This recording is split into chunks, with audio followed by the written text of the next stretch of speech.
Hello，大家好，今日大師傅裝修師特登嚟到九龍灣嘅雲志苑。今次呢個單位嘅面積大係380尺，屋主構構成為2房1廳嘅。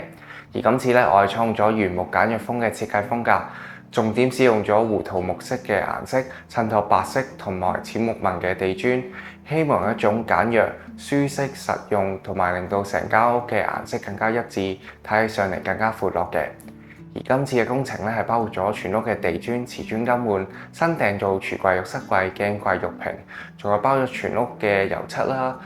趟門同埋全屋嘅門啦，仲有包咗客廳嘅家私嘅，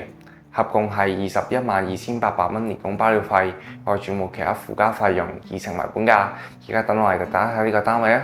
廚房選用咗現代輕奢嘅設計。上面嘅櫃身選用咗淺木紋嘅顏色，而下方櫥櫃採用卡其色嘅櫃身。最後為咗凸顯輕奢嘅感覺，中間配搭咗雲石紋路嘅瓷磚。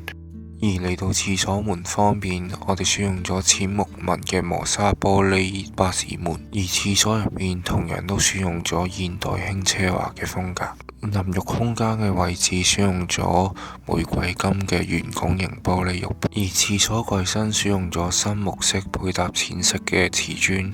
凸顯柔和嘅高級感。然之後經過客廳嚟到第一間房間嘅位置，房門選用咗木質嘅長虹玻璃趟門，呢個門可以保持客廳嘅採光度同埋兼顧私隱。然之後嚟到第二間房間嘅房門。房間入邊嘅空間呢，可以放一張4尺床、一個大衣櫃連書台嘅。最後喺客廳大門呢一個位置呢，做咗一個大型嘅獅子櫃。最後成間屋嘅整體風格都係行原木嘅簡約風，主要用咗原木嘅顏色配搭白色嘅油漆，希望營造簡約、舒適、實用嘅感覺。